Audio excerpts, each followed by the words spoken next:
What's up guys, it's Crest again from twinstiqLP. A little more Salt and Sanctuary.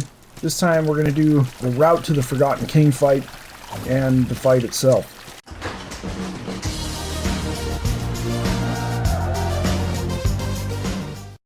Alright, so from the Crypt of the Dead God Sanctuary, just move right as if you're going to fight the boss. I'm going to go ahead and speed up footage here just to get through this quickly. There was also a period where I got caught by the first Crypt Keeper down here, excuse me.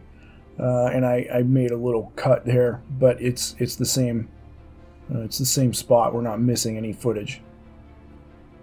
This is the whole route down, and from here we're going to go normal speed. This is the first tricky jump, but you've probably done this about 1,000,000 times now, and it doesn't matter.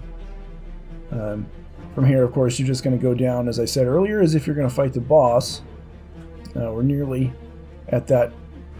The trickiest part of this is right here. You're going to jump right. But instead of continuing right, you jump off and you go left, and this is the path to the Forgotten King. And there's a specific way to get down here without killing yourself. Once you get to the top of the stairs, you'll start noticing candelabras and candles on the wall, and that's your path down. Most of the platforms, not all, but most of them have candelabras on them, and when you can't see those, you can look at the wall and see a path.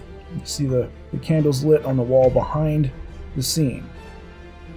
That's your safe path down. Sometimes you're going to take fall damage, but it's never that much. And once you're at the bottom, which is coming right up here, I believe. Yeah, right down here. This is the bottom. Now you can heal up, and don't worry about using a heal item or two. It's just not a big deal. The boss fight itself is not going to come down to 1 or 2 healing items. They'll outlast you if you're having to go that far. Make sure you've got your fire resistance ring on and your holy resistance ring. I will list all of my equipment in the description below. You definitely want to have a good upgraded set of armor, good against slash and strike, and a shield that will do 100% slash and strike reduction. I'm using a Type 46 tower shield here. These guys are weak to strike and fire, so make sure you have your Impen charm equipped with a good mace. You probably got a better one than this. My mace skill wasn't high enough to use a higher tier one at this point.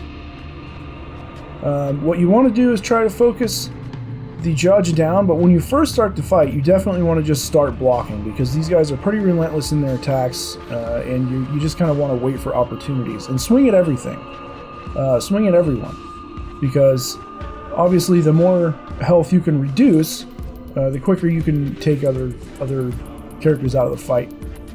The king killed me the first time I tried this. You can see he's got all my salt there. The king is the guy with the big, that guy right there that just jumped at me. He's got that big scepter. You can actually create that scepter later on in the game. It's the heaviest, the biggest, best great hammer there is. It's very heavy, but you can't. I don't really like great hammers because you can't one-hand them.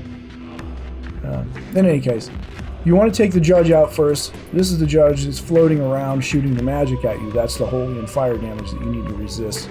Those rings are going to help you with.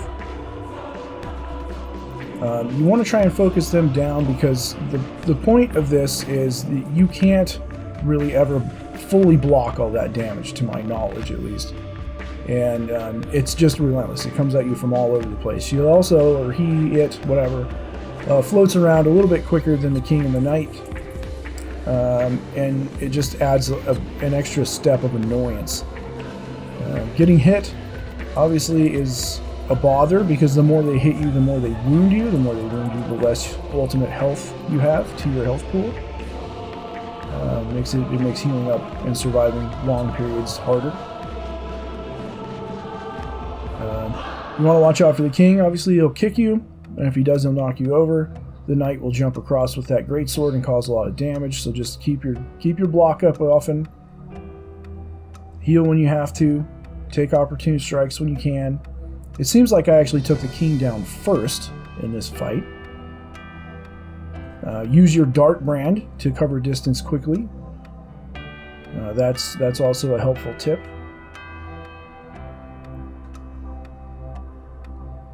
And you can see here, they move pretty slowly.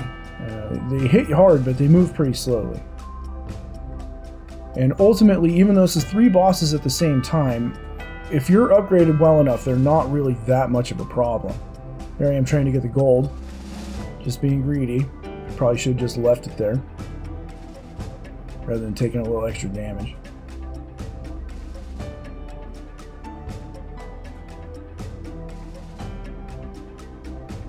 Taking some swings at the knight.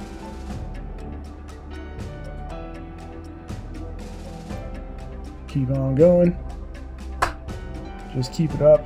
There's that major stutter. That only happened this time, of course. And I had to leave it here because it was, you know, I was almost done. I wasn't going to try and, you know, fight these guys over and over again. So I'm sorry for that, but that's not typical. This game doesn't really do that. So the judge is down. Here's the knight by himself again, and the fight's pretty much over at this point. He'll take damage even while he's blocking, especially if you're using that fire charm. And he's down. They're worth 7,500 salt each, and I believe the same amount in gold. And they, of course, drop the ashes. And when you're done, just move to the right.